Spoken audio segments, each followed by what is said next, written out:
Everyone, good morning. तो चलिए इस वीडियो में हम लोग ग्रामर का एक टॉपिक पढ़ते हैं, फ्रेज। ठीक है, फ्रेज और आइडम्स, इस दोनों की बात करते हैं और दोनों लगभग सेम चीज़ है, इसमें कोई ज़्यादा डिफरेंस है नहीं। तो इन दोनों की बात करते हैं अभी हम लोग। ठीक है, तो फ्रेज और आइडम्स, ओके ना।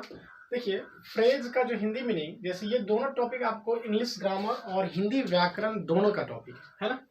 तो फ्रेज को हिंदी में आपको इसे वाक्यांश बोला जाता है। क्या बोला जाता है? वाक्यांश। वाक्यांश बोलते हैं वाक्य का जो छोटा सा एक पार्ट होगा, मतलब आधा वाक्य, मतलब वाक्य पूरा नहीं होना चाहिए, नॉट कंप्लीटेड वाक्यांश हो गया। इसका एक और मीनिंग आप बोल सकते हैं, पदबंध होता है। क्या होता है? पदबंध। ओके ना, उसमें बहुत सारा पद होता है, एक से ज्यादा पद। आपको मतलब जो डिफिनेशंस लिखे हैं उसके अकॉर्डिंग आपको हम समझा देते हैं। बहुत ही सिंपल और इंटरेस्टिंग चीज है। आपको यहाँ जो कुछ हम लिखे हैं, इसके अलावा भी आपको हम कुछ एग्जांपल सेंटेंस के साथ बताएंगे, आप थोड़ा समझिए इसे ध्यान से। फ्रेज होता क्या, और आइडम्स को हिंदी में मुहावरा बोलते हैं ना, मुहावरा। ठीक है, तो मुहावरा भी आप सुने होंगे। तो ये दोनों चीज होता क्या है, देखिए ये दोनों क्या होता है, उन दोनों का डेफिनेशन साथ साथ बता रहे हैं और एग्जांपल भी साथ साथ। ठीक है, बहुत ही सिंपल चीज है और इंटरेस्टिंग भी। ओके ना, तो फ्रेज या आइडम्स एक ग्रुप ऑफ वर्ड मतलब वर्ड का ग्रुप है, उसमें आपको एक से ज्यादा वर्ड रहता है। ठीक है, a group of word that works together in a sentence, मतलब अगर कोई सेंटेंस होगा उसमें उसका यूज किया जाता है। वो कंप्लीट सेंटेंस नहीं होता है, कोई सेंटेंस होगा उसमें यूज किया जाएगा। अगर वो ग्रुप ऑफ वर्ड है उसे आप अलग अलग तोड़ेंगे। जैसे अगर हम एक एग्जांपल यहाँ ले लें, हम जैसे कि बी ऑल ईयर्स। ठीक है, बी ऑल ईयर्स। अब इसका देखिए, जैसे ये ग्रुप ऑफ वर्ड है ना, ये क्या ग्रुप ऑफ वर्ड है। इन तीनों का अगर आप अलग अलग मीनिंग जाने तो बी का अलग हो जाएगा, ऑल का अलग और ईयर का अलग। बी माने होना, ऑल माने सभी, और ईयर्स माने बहुत सारा कान होता है ना। लेकिन इन सबको अगर हम एक साथ यूज करेंगे तो इसका मीनिंग कुछ और हो जाएगा। तो इसका मीनिंग हो जाता है क्या? ध्यान से सुनना। ठीक है, ध्यान से सुनना, ध्यान से सुनना। जैसे कोई चीज बात करते हैं ना, जैसे कह सकते हैं कि listen my voice be all ears. ठीक है, listen my voice be all ears, या please listen my voice be all ears, मतलब मेरे बातों को आप ध्यान से सुनिए। ठीक है ना, तो बी ऑल ईयर्स मतलब ध्यान से सुनिए, आप ध्यान से देखिए भी। तो यहाँ पे ये चीज हो गया, बी ऑल ईयर्स। ओके ना, तो ये एक तरह का फ्रेज है। ये क्या है? फ्रेज है। फ्रेज क्योंकि इसमें एक से ज्यादा वर्ड का यूज किया गया है। ओके ना, तो देखिए, एक group of word that work together in a sentence, इसको जब सेंटेंस में यूज करेंगे तो ये आपको टुगेदर साथ साथ होगा, क्योंकि एक ही लीजिएगा तो कुछ का मीनिंग कुछ और हो जाएगा। ओके ना, but does not contain a subject और वर्ब, ये ग्रुप में यूज होगा। ठीक है, वर्क टुगेदर, साथ साथ काम करेगा ये, लेकिन इसमें ना तो कोई सब्जेक्ट होता है ना ही कोई वर्ब होता है। इसमें कोई सब्जेक्ट और वर्ब नहीं हो सकता। ठीक है, तो यहाँ जितने सारे एग्जांपल्स है, इसके अलावा भी बहुत सारे एग्जांपल आपको हम देने वाले हैं। अभी हम लोग करीब यहाँ 15 एग्जांपल करेंगे और बहुत ही इंटरेस्टिंग चीज है, आपको हम समझा रहे हैं। ठीक है, तो होप कि अभी तक जो बताया है। अब फ्रेज क्या होता है, तो फ्रेज होता क्या है? A group of word that works together, word का कुछ समूह होता है जो साथ साथ वर्क टुगेदर काम करता है, एक साथ काम करता है वो in a sentence, but does not contain subject और वर्ब, उसमें सब्जेक्ट और वर्ब नहीं होना चाहिए, उसमें नहीं रहता है। ठीक है ना, तो ये चीजें हो गया। अब देखिए, जैसे कि अगर हम यहाँ ले ले अगर ये ले देख, एक एग्जांपल आपको हम एक तो ये दिए क्या, बी ऑल ईयर्स, इसका हिंदी मीनिंग क्या होता है? ध्यान से सुनना, ध्यान से सुनना होता है। जैसे अगर इसको एग्जांपल में यूज करें तो हम कह सकते हैं कि लिसन माय वॉइस। ठीक है, बी ऑल ईयर्स, देखिए लिसन माय वॉइस केयरफुली भी बोल सकते हैं वहां पे, तो केयरफुली। लेकिन अभी हम जब फ्रेज और आइडम्स बता रहे हैं तो यहाँ आप देखिए, इसे बी ऑल ईयर्स मतलब हो जाएगा यहाँ पे ध्यान से सुनना। तो लिसन माय वॉइस, जो हम बोल रहे हैं ना उसे आप ध्यान से सुनिए। तो लिसन, इसमें वर्ब आया कि नहीं आया? तो ये अब कंप्लीट सेंटेंस हो गया। ठीक है, ये क्या हो गया? अब कंप्लीट सेंटेंस हो गया, मेरी बातों को आप ध्यान से सुनिए। तो ये इसमें लिसन वर्ब हो गया, लेकिन इतना में तो वर्ब नहीं ना है। ठीक है, ओके ना। अब देखिए, अब जैसे कि एक एग्जांपल इसका हो गया। अब एक और एग्जांपल अगर हम ले लें, यहां हम ले लेते हैं बोसोम फ्रेंड। क्या? बोसोम फ्रेंड। देखिए, बोसोम का मीनिंग जो है बोसम फ्रेंड, ये दोनों साथ साथ इसका जो मीनिंग हो जाएगा, इसको हम कह सकते हैं जिगरी दोस्त। क्या कहेंगे? जिगरी दोस्त, मतलब बहुत ही, जिसे आप बेस्ट फ्रेंड बोलते हैं ना, ठीक है, जिगरी दोस्त। तो इसका जो है, इसे आप सेंटेंस में यूज करेंगे तो क्या क्या दे सकते हैं? जैसे आप बोल, सिंपल सी बहुत सारे एग्जांपल, जैसे Ram is my bosom friend, bosom friend हो जाएगा, Ram is my bosom friend हो जाएगा, होगा कि नहीं होगा? ओके ना। अब देखिए, अब यहाँ पे ये चीजें हो गया। अब हम और एग्जांपल देखते हैं यहाँ पे, ओके ना। देखिए, जैसे अगर हम ये बोल दें, जैसे ये black ship, black ship, black ship. अब अभी बताइए, देखिए आपको लगता होगा ये ब्लैक माने काला और शिप माने भेड़, मतलब ब्लैक शिप हम काला भेड़ को बोल देंगे, शिप होता है ना, ठीक है। तो ब्लैक शिप काला भेड़, तो इसको अलग अलग तोड़े आप तो इसका डिफरेंट मीनिंग हो गया। लेकिन वर्क टुगेदर, ये साथ साथ जब काम करता है तो इसे बोलते हैं हम बदनाम आदमी। क्या बोलते हैं? बदनाम आदमी, बदनाम आदमी। अब मतलब कोई व्यक्ति जैसे बहुत ज्यादा एकदम फटाक से कुछ बोल दिया है ना, अपनी इज्जत का कोई परवाह नहीं, तो कहीं कुछ भी कर दिया, कहीं कुछ बोल दिया, तो उसे बदनाम आदमी बोला जाता है ना। तो जैसे कि आप देखिए, पुराने फिल्मों को ले लीजिए ना, तो जो ओल्ड मूवी सब रहता था उसमें ज्यादातर जो है ना, जो घर के नौकर होते थे उसको क्या, एक रामू काका और रामलाल ना, तो रामू काका रामलाल, बस यही दो चीज है। ये नाम जो है ना, मतलब अपने आप में बदनाम है कि नहीं? तो इस नाम को ज्यादा यूज किया जाता था उसमें, जो सर्वेंट सब होते हैं ना घर के। तो रामू काका आइए एक गिलास पानी लेते आइए ना, रामलाल चलो एक गिलास पानी दे दो या चाय दे दो, ऐसा कुछ बहुत ज्यादा यूज होता था पुरानी फिल्मों में। अभी के फिल्मों में तो ऐसा इस तरह की बातें तो नहीं कि बराबर होता है, तो पहले वाले मूवी सब में ये सब चीजें ज्यादा होता था, रामू काका और रामलाल, तो ये नाम जो है ना वैसे ही लगते रहता। तो हम उसी तरह से कोई एग्जाम्पल ले सकते हैं। जैसे हम कह सकते हैं कि रामलाल, ठीक है, Ramlal is Ramlal is a black ship, ठीक है, black ship, black ship in a movie, in a movie. अब चलिए हम मूवी में दे दिए, ठीक है, नहीं तो कोई इधर कहीं ले लिया तो वो गड़बड़ हो जाएगा, है ना। तो Ramlal is a black ship in a movie, एक फिल्म में रामलाल क्या है? बदनाम आदमी है ना। तो वो चीजें बहुत ज्यादा हो जाता है यूज। तो इसी तरह से बहुत सारे एग्जाम्पल ऐसे हैं जिसको आप यूज कर सकते हैं।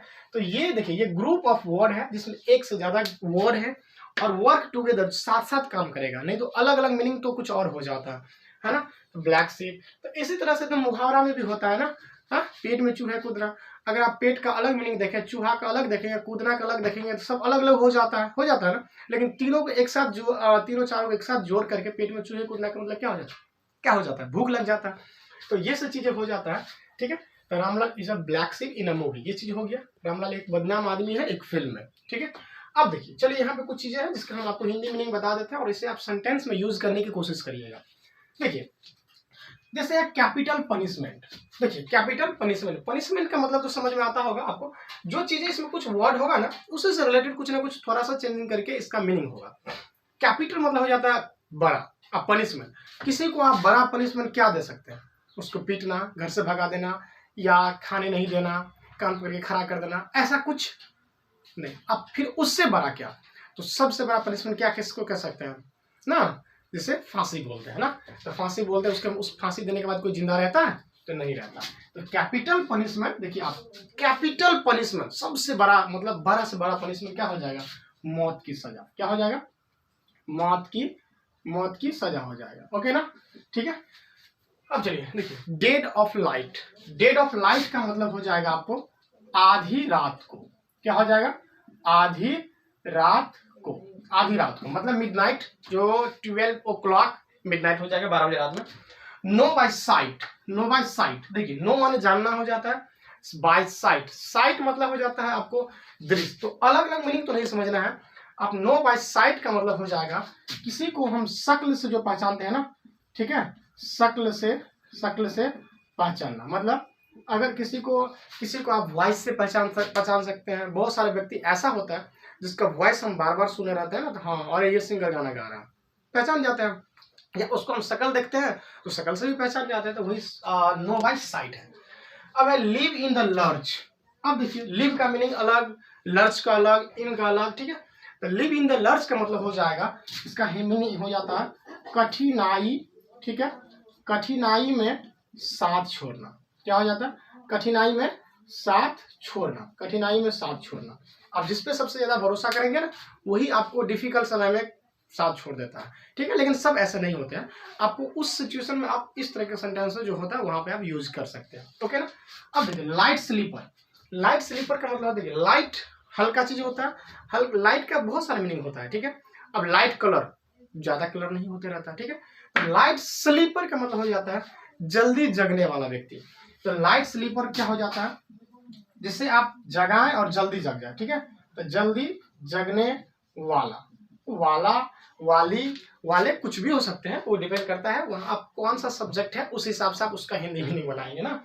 जैसे आप देख लें तो dog is a light sleeper animal, dog is a light sleeper animal. Dog जो होता है आपको बहुत ही जल्दी जग जाता है, उसके शरीर में टच करिए, बगल से जाइए ना, तब भी वो जग जाएगा।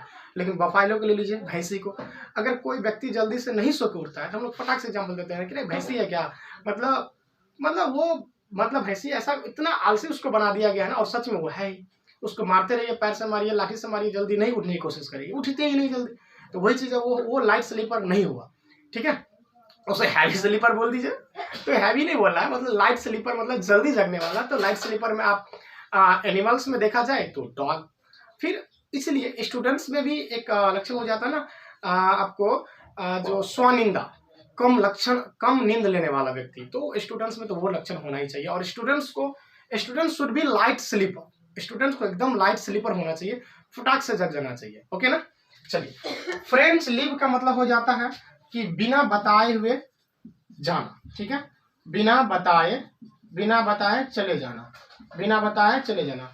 अब कोई व्यक्ति है जिसके साथ आप हैं या आप कहीं ऑफिस में हैं, बिना बताए आप चले गए, तो वहां फ्रेंड्स लीव हो गया, ठीक है। तो आप फ्रेंड्स लीव कभी भी जो है ना, ये उचित नहीं बनता है।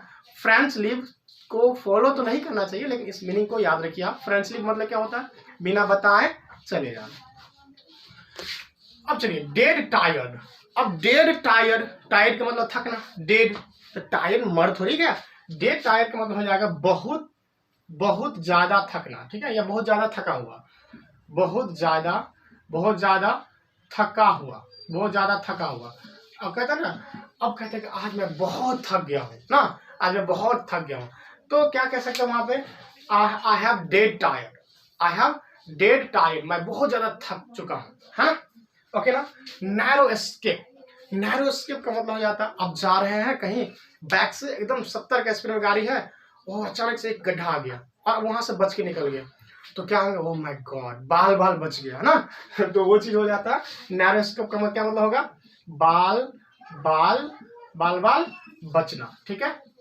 तो बहुत ही इंटरेस्टिंग है, अगर आप किसी चीज को समझ रहे हैं ना और उसको सेंटेंस में यूज करके देखिए तो बहुत मजा आएगा, ठीक है। और जिससे जो मजा आता है ना, आप तब उस चीज को जल्दी भूल नहीं पाइएगा, इसलिए देखिए ध्यान से। अब हैव वंस वे, अब ये तो बहुत ही बेकार चीज है। हैव वंस वे, कुछ व्यक्ति ऐसा होता है ना, आपको सामने बैठा लेगा और आपको बोलने का मौका ही नहीं देगा, खुद से बोलते रहेगा, अपने बारे में हमेशा बात करते रहेगा। मतलब हैव वंस वे मतलब एक ही तरीका से, मतलब वो हमेशा आपको खुद का ही बातें करते रहेगा, खुद का बड़ाई करते रहेगा, उससे बड़ा बेवकूफ को और मिलेगा, ठीक है। तो हैव वंस का मतलब क्या हो जाता है? आपको खुद की बातें करना, ठीक है। क्या हो गया? खुद की बातें करना। थोड़ा हिंदी लिखना जो है ना, बहुत ही मतलब बहुत कम लिखते रहते हैं, तो अजीब लगता रहता है लिखते हुए, तो हम ऊपर में लाइन नहीं देते हैं, लेकिन ये उचित नहीं है, आपको लाइन देना चाहिए ऊपर में, ठीक है। हम लोग पढ़ते थे ना, तो एक सर बताते थे, ये जो जैसे कि आप अगर यहाँ पे हम कमल लिखते हैं, ठीक है, तो कमल लिखते हैं, तो वो समझाने के लिए बच्चों में कह देते ये भैया ये ऊपर का जो है ना, ये ऊपर का इसका छत है, क्या है? छत है, मतलब ऊपर जो देते हैं लाइन। अब क्या ये इतना ही देना है? नहीं, वो समझा देते थे। देखो ये लाइन अगर यहीं तक देते हो तो मार्क तो कटेगा ही, हिंदी लिटरेचर में कट जाएगा मार्क आपको, क्योंकि आप भले सोशल साइंस अगर हिंदी में लिखते हैं या इंग्लिश में लिखते हैं तो वहाँ नहीं कटेगा, लेकिन जो लिटरेचर सब्जेक्ट होता है वहाँ कटने का चांसेस रहता है। अब ये छत है, पानी होगी तो क्या होगा? इधर से घुस जाएगा, इसलिए इसको पूरा क्या करो? बंद रखो। अगर बंद यहाँ तक भी रखते हैं तो यहाँ तक रखेंगे तो ये दीवार है, तो क्या होगा? एकदम दीवार से थोड़ा सा क्या करो? बढ़ा करके रखो, ठीक है। अगर आप अपने रियल लाइफ में घर बना रहे थे, दीवार से बाहर बनाएंगे तो उधर आपका जमीन होना चाहिए, तो वो सीधी बात की बात है। तो ये क्या है ना कि अगर यहीं रहेगा तो पानी पूरा दीवार पे गिरेगा, इसलिए क्या करो, छत को थोड़ा सा और बढ़ा के रखो। तो आप हिंदी किताब में भी थोड़ा ध्यान से देखिएगा, जब ये सेंटेंस वर्ड लिखा रहता है तो थोड़ा बाएं तरफ बढ़ा रहेगा और थोड़ा आगे भी बढ़ा रहेगा, ठीक है। तो इस तरह से होना चाहिए पूरे बढ़िया से, परफेक्ट, ओके ना। देखिए हम वो चीजें बात कर लेंगे जो शायद आप उसको इग्नोर करते होइएगा, ठीक है, लेकिन उसे इग्नोर नहीं किया जा सकता, ठीक है ना। चलिए अब है लेड अप विथ, तो ये तो नॉर्मली है, आपको लेड अप विथ किसी के साथ भी हो सकता है। जब कोई बीमार पड़ जाता है ना, तो जब हम बीमार होते हैं, बीमार पड़कर बिस्तर, बीमार पे कौन पड़ता है, बीमारी के स्थिति में, ठीक है, बीमार रहने की स्थिति में बिस्तर पर पड़े रहना, ठीक है, बिस्तर पर ये पर होगा, पड़े रहना, है ना। तो बीमार, जब बीमार रहने की स्थिति में, जब हम बीमार हो जाते हैं तो बिस्तर पर रहते हैं, तो वही चीज हो जाता है लेड अप विथ। एक मीनिंग और बता देते हैं आपको हम, बहुत ही इंटरेस्टिंग है ये। ब्लैक शिप तो हो ही गया, ओके। डच कॉरेज, ठीक है, DUCH, डच COURAGE, कॉरेज। देखिए डच कॉरेज का क्या मतलब होता है, डच का मीनिंग कॉरेज अलग अलग बताया, तो आपको डच मतलब हो जाता है झूठा, बेकार, ठीक है। कॉरेज मतलब हिम्मत होता है। तो डच कॉरेज का मतलब होता है झूठी हिम्मत कब आता है व्यक्ति में, है ना। तो अगर कोई व्यक्ति आप देखते होइएगा जो आपके अगल बगल या कहीं ना कहीं आप जरूर देखे होइएगा, कोई व्यक्ति अगर वाइन ड्रिंकिंग कर लेता है, वो शराब पी लेते हैं, तो वो एकदम बढ़िया से बोलेगा, I am the king of this palace, है ना। प्लेस नहीं, पैलेस, ठीक है। तो पैलेस जो बोले वो दोनों का मीनिंग अलग होता है। प्लेस माने जगह, पैलेस माने महल, मतलब इस महल के किंग, इस जगह का किंग, इस एरिया किंग ही हम है। तो वैसे ही वो बोलते रहेगा, है ना, सब कुछ है, हम बहुत पावर है, लाओ धक्का मार दे, वो जाएगा ट्रक को धक्का मारने के लिए। तो ये चीज हो जाता है, उसको झूठी हिम्मत आते रहता है, मतलब शराब पी करके झूठी दिखावा, झूठी हिम्मत आना, ठीक है। शराब पी करके झूठी हिम्मत आना, उसे क्या बोलते हैं, डच कॉरेज। तो हम कह सकते हैं कि अगर कोई ऐसा है व्यक्ति तो उसे उसका नाम लेकर ही बोल सकते हैं, लेकिन हम बिना नाम लिए हुए ऐसे ही कुछ ना, विदाउट सब्जेक्ट हम बोल दे रहे हैं। हम कह सकते हैं उसे कि डोंट शो, ठीक है, don't show your Dutch courage, Dutch courage, ठीक है, don't show your Dutch courage, मतलब don't show your Dutch courage, अपना ये झूठी शराब पी के जो तुम आया है, ये जो हिम्मत दिखा रहा है ना, ये मत दिखाओ, ठीक है। तो डोंट शो योर डच कॉरेज, आगे नाम दे देना, और क्या करोगे, या पहले भी नाम दे सकते हो, यहाँ पे जो भी नेम होगा, नेम दे करके कॉमा डाल करके दे दो, ओके ना। तो होप कि आपको ये चीजें, फ्रेज जो है ना, फ्रेज आइटम्स का कुछ चीजें एग्जांपल्स आपको छोटी सी बेचती है, जिससे आपको समझ में आया होगा, ठीक है। और होप अगर आपको समझ में आता है तो आप मुझे कमेंट में बताएंगे। हम जो है ना, हम बहुत सारे स्टूडेंट्स हैं, मेरे पास आया है इन्फॉर्मेशन कि सर हमको टेंस पढ़ना है, क्योंकि टेंस जो है ना बहुत ही स्किप कर करके, और वो टेंस अगर नहीं आया तो आप समझिए सेंटेंस बनाना थोड़ा मुश्किल हो जाता है। तो टोटल टेंस का हम बताएंगे, तो कितने लोग चाहते हैं कि हमसे टेंस पढ़ें, हम एक एक करके बताएंगे, आप मुझे कमेंट में बताएंगे, ओके। Thank you.